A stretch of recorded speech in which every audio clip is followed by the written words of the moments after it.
नमस्कार माऊली.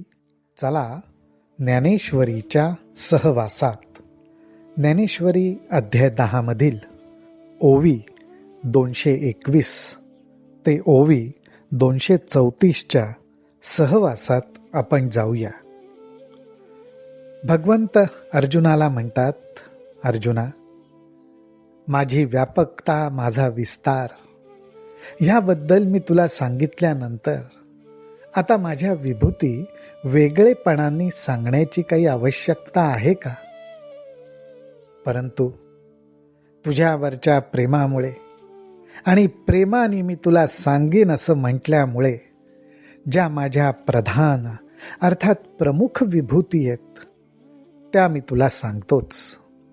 माऊली हो, या ठिकाणी विषयाचा विस्तार खूप होऊ नये म्हणून आपल्या सर्वांना एकच विनंती आहे की भगवंतांनी आपल्या ज्या प्रमुख विभूती सांगितल्यात त्या वैयक्तिकरित्या काय आहेत, त्यामागची कथा, भूमिका हे प्रत्येकाने थोडंसं अभ्यासून पाहावं, चिंतन मनन करून पाहावं.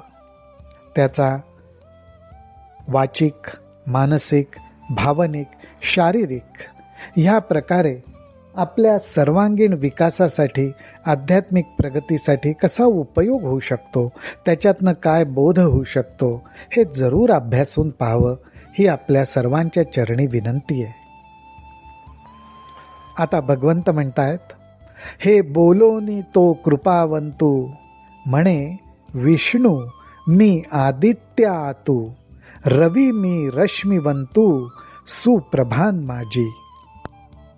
अत्यंत कृपेचा सागर असलेले हे भगवंत अर्थात श्रीकृष्ण म्हणतात, आदित्य, 12 आदित्य आहेत, त्या 12 आदित्यांमधला विष्णू जो आहे ती माझी प्रधान विभूती आहे. त्याचबरोबर रवी मी रश्मिवंतू, सुप्रभान माझी. इथे सुप्रभान माझी म्हटलेलं आहे, अर्थात जे शुद्ध, पवित्र असा प्रकाश देतात, ज्याची प्रकाशाची किरणं अत्यंत तेजस्वी आहेत, जे स्वयंप्रकाशित आहेत, त्याच्यामध्ये सूर्य हा मी आहे. मरुद्गणांचा वर्गी, मरीची म्हणे मी शारंगी, चंद्र मी गगनरंगी, तारान माझी.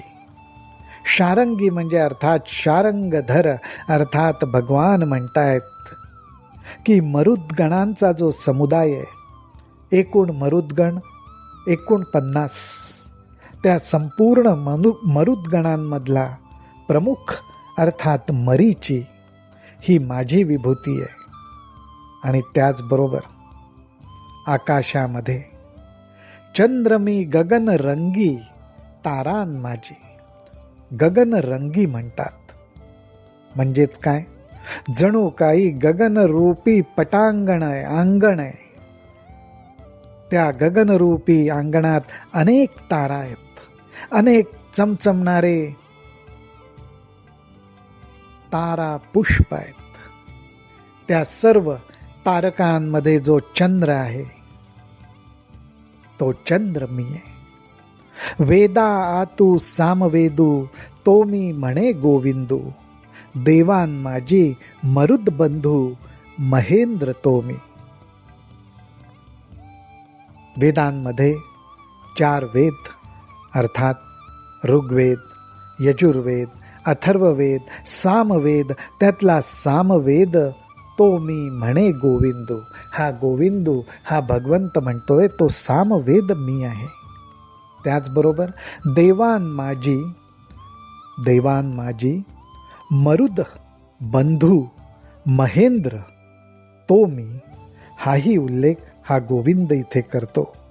अर्थात देवांमध्ये मरुद्गण आहेत, त्या मरुद्गणांमध्ये जो महेंद्र आहे, त्या महेंद्राला मरुद्गणांचा बंधू म्हटलेला आहे, तो महेंद्र मी आहे. इंद्रियान आतू 11, मन ते मी हे जाणावे, भूतान माझी स्वभावे, चेतना ते मी. ही अत्यंत सुंदर ओवी आहे, प्रमुख सूत्र आहे. त्याच्यामध्ये ज्ञानोबाराय म्हणतात, इंद्रियांमध्ये 11वे, या शरीराचा दशेंद्रियांचा मेळा, पण दशेंद्रियांच्या पलीकडचं सूक्ष्म आणि अत्यंत महत्वाचं इंद्रिय म्हणजे मन. ते मन मी आहे हे जाणावे. म्हणूनच कुठलाही योग असो, कुठलाही अभ्यास असो, साधना असो, क्रिया असो, मनाच्या आधारेच करावी लागते.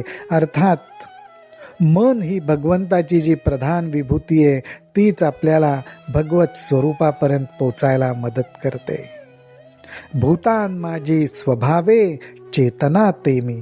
आणि त्याचबरोबर सर्व भूतमात्रांमध्ये जी चेतना आहे, ज्या चेतनेमुळे जीवन आहे, ती चेतना ही सुद्धा माझीच विभूती आहे.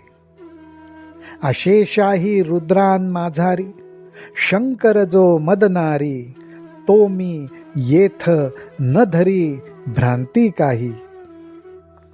एवढंच नाही तर अशेषाही रुद्रान माझारी, सर्व रुद्रांमध्ये ज्याला शंकर म्हणतात. का तर जो मदनारी, म्हणजेच मदनाचा अर्थात काम विषयरूपी वासनांचा जो नाश करणारा आहे, तो शंकर. तो मीच आहे, याच्याबद्दल कुठलीही भ्रांती धरू नकोस, असं भगवंत अर्जुनाला सांगतायत. यक्ष रक्षो गणानातू, शंभूचा सखा जो धनवंतू, तो कुबेरू मी हे अनंतू, म्हणता जाहला. त्याचबरोबर यक्ष राक्षसांचा एक समुदाय आहे. यक्ष रक्षो गणातू, जो समुदाय आहे, त्या समुदायामध्ये या शिवशंभू अर्थात देवांचा देव महादेव, त्यांचा एक सखा आहे, जो धनवंतू आहे, अर्थात कुबेर. हा जो कुबेर आहे तो मी आहे, असं हा अनंत म्हणता जाहला, अर्जुनाला सांगता जाहला. मग आठाही वसून माझारी, पावकू तो मी अवधारी, शिखरा थिलियान सर्वोपरी, मेरू तो मी. भगवंत म्हणतात, आणि मग जे 8 वसू आहेत ना, त्या 8 वसूंमध्ये जो अग्नी आहे, तो अग्नी मी आहे. पावकू तो मी अवधारी. आणि त्याचबरोबर या सृष्टीमध्ये मोठमोठी शिखरं आहेत. त्या मोठमोठ्या शिखरांमधलं सर्वोच्च परी जे शिखर आहे, त्याला मेरू म्हणतात. तो मेरू मी आहे. जो स्वर्ग सिंहासना सावावो, जो स्वर्ग सिंहासना सावावो, सर्वज्ञते आदीचा ठावो, तो पुरोहितान माझी रावो, बृहस्पती मी. अहो, स्वर्गाचं जे सिंहासन आहे, त्या सिंहासनाला जो सहाय्य करतो, तो सहाय्य करणारा जो पुरोहित आहे, तो सर्वज्ञ आहे. त्या पुरोहितापाशी जे ज्ञान आहे, ते ज्ञान पुरोहितांमध्ये सर्वोच्च पुरोहितांपाशी असतं, पुरोहितापाशी असतं. असा जो सर्वज्ञ पुरोहित, तो बृहस्पती, तो मी आहे.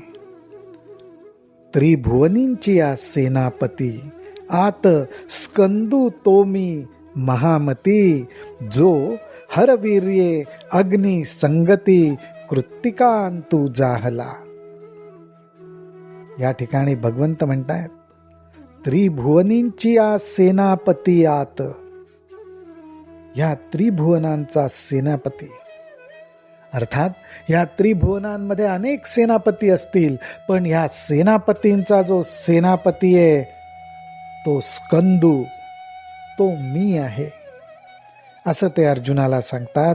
आणि तो कसा, तर जो हरवीर्ये अग्निसंगती. हर म्हणजे भगवान शंकर, वीर्य त्यांच्या वीर्यातून उत्पन्न झालेला. आणि कसा, तर अग्नीच्या संगतीने. कृत्तिका तू जाहला, कृत्तिकांमध्ये जो प्रगट झाला अग्नीच्या संगतीने, तो स्कंदू मी आहे. सकळिका सरोवरांसी, माझारी समुद्र तो मी जळराशी, महर्षी आतू तपोराशी, भृगू तो मी. भगवंत आपल्या एक एक विभूती उलगडत जात आहेत. जलतत्व आहे. जलतत्वाचा प्रचंड समूह ज्याच्यामध्ये आहे. सकळिका सरोवरांपासी, सरोवर म्हणजे ज्या ठिकाणी जलाचा समुदाय आहे, जलाचा साठा आहे. असा सर्वोच्च साठा ज्याच्यापाशी आहे तो समुद्र, तो मी आहे. आणि त्याचबरोबर ज्यांच्यापाशी तपाच्या राशीच्या राशी ओतलेल्या आहेत, असे जे महर्षी असतात, त्याच्यामधला सर्वोच्च महर्षी भृगू तो मी. अशा प्रकारे एक एक प्रधान विभूती भगवंत सांगतायत. अशेषाही वाचा आतू, नडनाच सत्याचा, ते अक्षर एकमी वैकुंठींचा वेल्हाळू म्हणे. आपण जर पाहिलं तर या सृष्टीमधलं प्रत्येक प्रमुख तत्व, त्या प्रमुख तत्वातनं प्रगट झालेल्या अनेक गोष्टी, त्यातल्या प्रमुख गोष्टी, प्रधान गोष्टी, त्या मी आहे अशी ओळख भगवंत करून देत आहेत. यावरून माऊली आपल्या लक्षात येईल की ह्या विभूतींचं स्मरण करणं, सगुण रूपाने आठवण करणं, स्मरण करणं हे साक्षात भगवंताचंच स्मरण आहे. भगवंत म्हणतात सर्व वाचा, सर्व प्रकारच्या वाचा अर्थात वाणी, यांच्यामध्ये एकच अक्षर असं आहे की त्या अक्षरामधनं सर्व वाचा प्रगट होतात. ते एकच अक्षर म्हणजे अर्थात तो ओंकार मी आहे असा वैकुंठीचा वेल्हाळू म्हणे. वैकुंठात ज्याच्यावर सर्वजण प्रेम करतात, जो वैकुंठाचा स्वामी आहे तो भगवंत असं म्हणाला. पुढे भगवंत म्हणतायत समस्ताही यज्ञांचा पैकी, जपयज्ञू तो मी ये लोकी, जो कर्म त्यागे प्रणवादिकी निफज विजे. या मृत्यूलोकामध्ये ये लोकी म्हटलेलं आहे, अर्थात मृत्यूलोक. या मृत्यूलोकामध्ये जो जपयज्ञ आहे, अनेक प्रकारचे यज्ञ हवन केलं जातं, पण त्याच्यातलं सर्वात श्रेष्ठ म्हणजे जप. जपरूपी जो यज्ञ आहे तो मी आहे.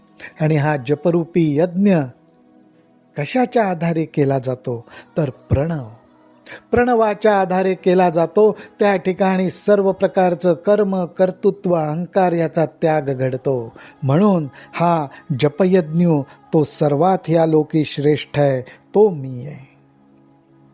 त्याच्यामध्येही नाम जपयज्ञ तो परम, बाधू न शके स्नानादी कर्म, नामे पावन धर्मा अधर्म, नाम परब्रह्म वेदार्थे.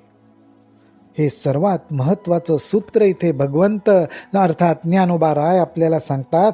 ते म्हणतात की जपयज्ञ श्रेष्ठ आहेच, पण जपयज्ञामध्ये सुद्धा सर्वात श्रेष्ठ यज्ञ जर कुठला असेल तर नाम जपयज्ञ आहे. ह्या नाम जपयज्ञाला कुठल्याही प्रकारचं कर्म, सोळ, ओळ, शुद्धता, अशुद्धता बांधू शकत नाही, बाधाही पोचवू शकत नाही.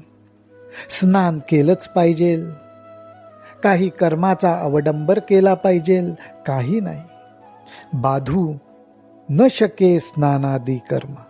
आणि एवढंच नाही तर नामे, भगवंताच्या नामाने धर्मा अधर्म, धर्म आणि अधर्म दोघांनाही पावित्र्य प्राप्त होतं. हे भगवंताचं नाम साक्षात परब्रह्म आहे. हाच सर्व वेदांचा अर्थ आहे. वेदांचं जर सार काढलं तर भगवंताचं नाम हेच परब्रह्म आहे. नाम परब्रह्म वेदार्थे. स्थावरा गिरिवरा तू, पुण्य पुंज जो हिमवंतू, तो मी म्हणे कांतू लक्ष्मीचा. अहो हा लक्ष्मीचा कांत अर्थात लक्ष्मीपती काय म्हणतो ऐका. तो म्हणतो या सृष्टीमध्ये अत्यंत अचल म्हणजे ज्या हलू शकणं किंवा हलवणं शक्यच नाही अशा प्रचंड मोठ्या पर्वतांच्या रांगा आहेत. त्या पर्वतांच्या रांगांमध्ये सुद्धा ज्या पर्वतराशींकडे सर्वात मोठा पुण्याचा साठा आहे, पुण्यपुंज जो हिमवंतू, तो हिमवंतू अर्थात हिमालय, त्याच्याकडे सर्वात मोठा प्रचंड पुण्याचा साठा आहे, तो हिमालय ही माझीच विभूती आहे, असं भगवंत सांगतायत. माऊली हो, भगवंताच्या या प्रधान विभूतींचं चिंतन करावं, परब्रह्म स्वरूप सगुण स्वरूप म्हणून चिंतन करावं, मुखाने नाम घ्यावं, साक्षात भगवंताचं परब्रह्माचं स्मरण आपल्याकडनं घडतं. राम कृष्ण हरी, राम कृष्ण हरी, राम कृष्ण हरी.